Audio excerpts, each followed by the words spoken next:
Bienvenidos al ICBA Update 2024. Yo soy Ian Chapman y les quiero compartir hoy angiotomografía en el síndrome coronario agudo. Yo soy staff de cardiología clínica y del grupo de cardiopatía isquémica. Y bueno, para dar inicio a la charla, quería ver por qué abordamos el tema de angiotomografía coronaria en pacientes agudos. Bueno, es de conocimiento bastante difundido que en este tipo de pacientes con síndromes coronarios agudos observamos un diverso rango de enfermedad coronaria que podemos agrupar en tres grupos principales, desde vasos estructuralmente normales hasta pacientes que tienen enfermedad coronaria no obstructiva y en el otro lado del espectro enfermedad coronaria arterial obstructiva o severa. La principal fortaleza del método recae en que tiene un valor predictivo negativo muy alto para descartar enfermedad coronaria, cercano al 100%, y además, cada vez en los últimos años hemos tenido más estudios que nos demuestran que la carga de aterosclerosis coronaria es un predictor más importante de eventos cardiovasculares adversos mayores que la severidad de las estenosis arteriales evaluadas por tomografía coronaria de manera aislada. ¿Qué quiere decir esto? No solo toma en consideración el porcentaje de estenosis luminal, sino también la característica de esas placas y, y bueno, nos permite una mejor identificación de qué está pasando a nivel coronario. Por eso parece interesante interpretar este tema como una pirámide de una complejidad anatómica creciente, más bien tipo un iceberg que no siempre es visible en sus inicios. Y por eso tenemos nuevamente los tres grupos. Quizá el más interesante es el del medio, es el más difícil de detectar, pero sobre el cual varios estudios parecen demostrar que la mayoría de los infartos agudos se producen, que es en los pacientes que tienen NOCAT, por el nombre en inglés, o enfermedad coronaria no obstructiva. Esto es una entidad desde las últimas guías americanas reconocidas como enfermedad coronaria. Entonces, en eso recae la importancia de identificarla y la tomografía coronaria parece el mejor método para, para ponernos al tanto de qué pacientes la poseen y qué pacientes carecen por completo de placas. Cuando hacemos una angiotomografía coronaria, bueno, la evaluación coronaria comprende varias partes. Evaluación del lumen coronario, de la pared, si hay o no placa, su localización y extensión, y por otro lado, la vulnerabilidad de las mismas, que agrega un riesgo considerablemente aumentado en caso de estar presente. Adicionalmente, el primer paso suele ser un score de calcio coronario, que recordemos, más aún en pacientes agudos, no descarta por completo, incluso tener un score de calcio de 0, porque el paciente puede ser joven, la placa muy aguda y no calcificada, pero siempre es algo que suma, más viendo su distribución, qué territorio coronario, tronco, descendente anterior, circunfleja, coronaria derecha, si hay ateromatosis difusa, si las obstrucciones son, como decíamos, significativas o no, y también podemos ver otras anomalías como puentes musculares, su extensión, profundidad y otro tipo de anomalías coronarias. ¿Qué variables nos hacen definir si requerimos un tratamiento invasivo?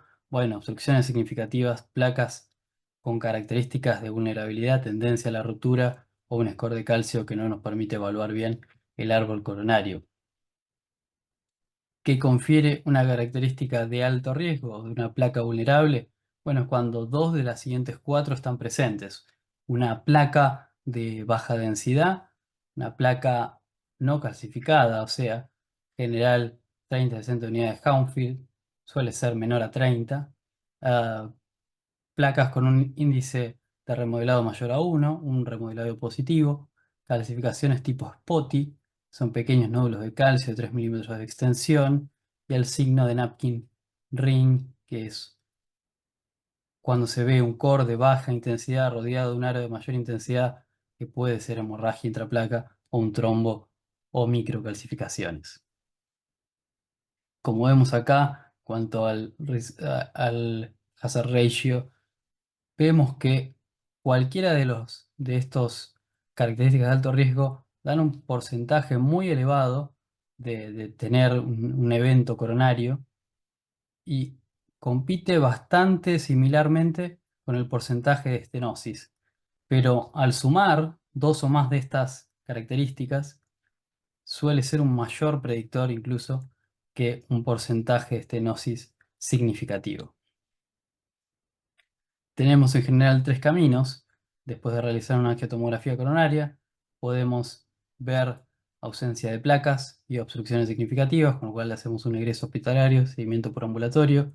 Podemos observar, como decíamos, enfermedad coronaria no obstructiva, con lo cual podemos instaurar medidas ah, terapéuticas preventivas o incluso mejorar y hacer cambios en el estilo de vida. Y cuando vemos enfermedad coronaria obstructiva con características de vulnerabilidad, indicamos revascularización. Cuanto a recomendaciones de guías, el último año la guía europea vio un cambio en la recomendación de angiotomografía de ser 1B a ser 2A. Esto es, según las últimas guías, en pacientes con sospecha de síndrome coronario agudo sin elevación de troponinas, sin cambios en el electro, se debe considerar una angiotomografía o también una prueba de estrés, pero la angiotomografía da formación anatómica como parte importante. Cuando uno lee en el apéndice qué es lo que hizo cambiar esta indicación, si bien sigue teniendo peso y obviamente un rol, principalmente en pacientes de bajo e intermedio riesgo, parece haber estado dado por el estudio RAPID presentado en el AJA en 2020, que bueno, uno puede discutir, ¿no? ¿Cuánto peso tiene esto? La verdad que parecen pacientes de mayor gravedad, que de bajo intermedio riesgo, lo que uno diría. Eran pacientes que, que tenían enfermedad coronaria, elevación enzimática o cambios en el electro, y en ellos era un estudio de superioridad. No se vio superioridad al año, parece pedirle mucho a la tomografía, lograr una superioridad en cuanto a muerte o infarto, pero no fue inferior, en una tendencia hacia la inferioridad, y sí se ve, bueno, en otros estudios similares, que hay menos complicaciones, hay menos indicación de angiografías invasivas y el costo puede ser algo mayor, la estadía de la hospitalización bastante similar. Así que este es un poco el estudio que se cita como que cambió la práctica en los últimos años. Es también interesante la imagen del iceberg, de la pirámide que estábamos viendo antes, extrapolarla con este concepto que se ve en la última guía europea de que el síndrome coronario agudo es un espectro tanto de presentaciones en cuanto a síntomas como a entidades. Esto puede ir desde casos asintomáticos, sintomáticos, dolor de pecho más menos típico, a casos que se presentan con shock cardiogénico o incluso muerte súbita. Y en el espectro se ve desde angina inestable, infarto sin elevación, que es con elevación enzimática claramente, infarto con elevación del ST. Esto podemos extrapolarlo de cierta manera con esto que estábamos comentando de la detección de traumatosis subclínica o silente, que ya hay varios estudios que se ven en la placa en sociedades occidentales que comienzan entre la segunda y la tercera década de vida. ¿Qué mejor método que la angiotomografía coronaria para poder tener una mejor caracterización tisular en estos pacientes? Esto es lo que vemos de arterias normales a inicios de inflamación de la pared, placa más calcificada, menos calcificada, y en base a eso suele recaer en eventos si eso no se interviene a tiempo. ¿Qué estudio poseemos de tomografía? Muy importante también en los últimos años, el Scott Hart. Este estudio es de 2018 en centros británicos. Se observó que al agregar la angiotomografía coronaria disminuyó los eventos cardiovasculares, incluyendo la mortalidad, sin aumentar la indicación de cateterismo. Esto fue principalmente dado que más terapias preventivas, como decíamos, cambios en el estilo de vida, estatinas, aspirina, se empezaron en el grupo de angiotomografía coronaria al detectar más enfermedad coronaria no obstructiva, también más terapias antianginosas. Y se ve una diferencia significativa a 5 años en muerte o infarto no fatal.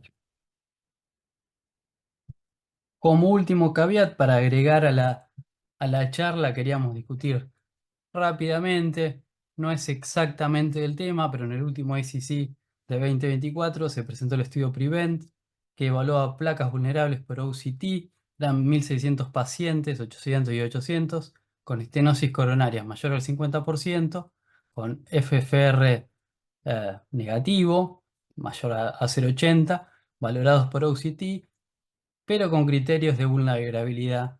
Esto, como digo, por OCT, si bien hay estudios que muestran una gran correlación entre angiotomografía coronaria y OCT, en cuanto a criterios de vulnerabilidad, fueron randomizados a angiotomografía o tratamiento médico óptimo. El punto final primario fue la falla del vaso tratado, que fue definida como un conjunto de eventos que incluían muerte, infarto cardiovascular, revascularización del vaso guiado por isquemia o hospitalización por angina inestable después de 2 años.